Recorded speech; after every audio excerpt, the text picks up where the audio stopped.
So let's do a little story time of how we had a break and enter basically 2 nights ago. Okay, first things first, everyone's okay. It was nothing serious. Most likely a drunk college resident that came into our apartment and ran away, realizing it's not his place.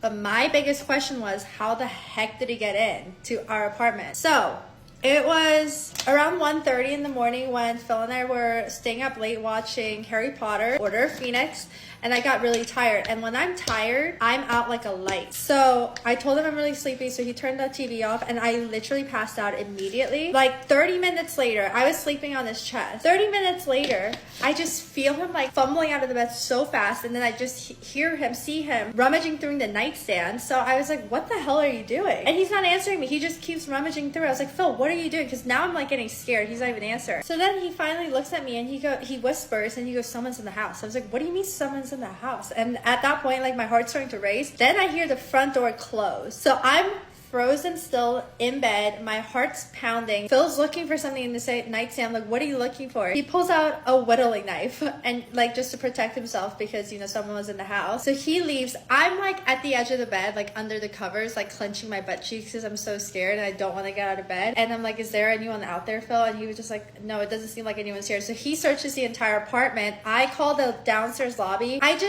should have called 911, but at the same time, I did have like a feeling that a resident, like a drunk person came in. My only concern was how the hell did he get in, So I didn't call 911. I called the downstairs, like the concierge, which has like a security.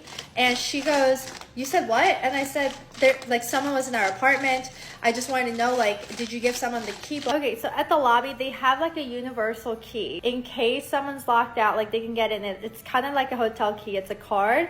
So I said, did you give someone like a key by any chance? And she was like, no, I'm going to send the marshal up. And I was like, okay. And she gave us the marshal's phone number. He shows up about 10 minutes later and he says, so I heard you guys had an issue with your door. And I was like, no, there was no issue with the door. Someone literally was in our apartment and I just want to know what happened. I was wondering if you guys can check the camera, find out who the person is. And at this point, Phil had searched the entire apartment. There was no one here. The marshal takes our name, and he said, I'm going to file the police report and I'll call you guys in the morning. And I was like, okay. He goes, I'll go check the cameras, X, Y, and Z. He looked really young. Anyway, so after the marshal leaves, Phil and I get back in bed and I'm laying there and I'm like, I can't fall asleep because I'm scared. And then we hear creaking sounds and it's from the air conditioning. But after that happened, I just want to make sure. I'm like, what if while he was checking one room, this guy's sneaking through the other rooms to hide or something? I don't know. Because me and Phil play hide and seek, or I play hide and seek on him, so I'll do that sometimes. So I'm just in my head. And it's freaking scary because this is my apartment, where you're supposed to feel safe. So we search the room again. Phil has the whittling knife and whatnot. And I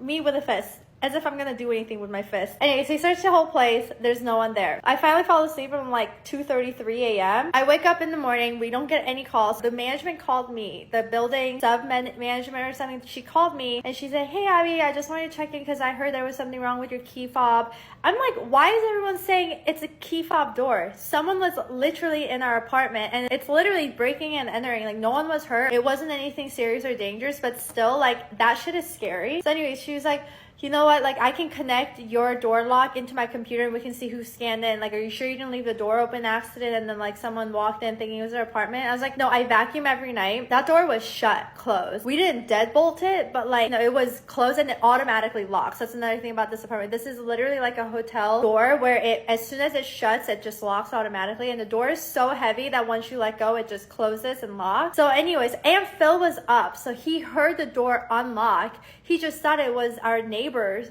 the person across from us door, until he heard footsteps and voices. So anyway, she's like, I'll be right up. So she finally comes up, she connects. It's really cool. It's a USB that connects into our keyhole, I guess. I don't know. Anyways, she connects it. She's like, okay, let's see. We're waiting for it to load. I can tell she's concerned, but I think at the back of her mind, she's thinking we left the door open. It pops up and it says our key names or whatnot. At 2 a.m. when this happened, a staff key opened it. And I looked at her, I was like, one of your like concierge person, I just had a feeling the concierge person downstairs didn't want to walk whoever might have had left their key in their apartment all the way up to them, so they just gave them the key. And I'm guessing this person was drunk because there was a formal at the college that's across the street, and there's a lot of college kids here. So I just had a feeling that the concierge didn't want to walk him all the way up, or her, who knows, we didn't see. Oh, also when Phil opened the door, he saw a figure go in the elevator. Like they had just finished running at the end of the hallway and got in the elevator. He didn't see if it was a girl or a boy. He just like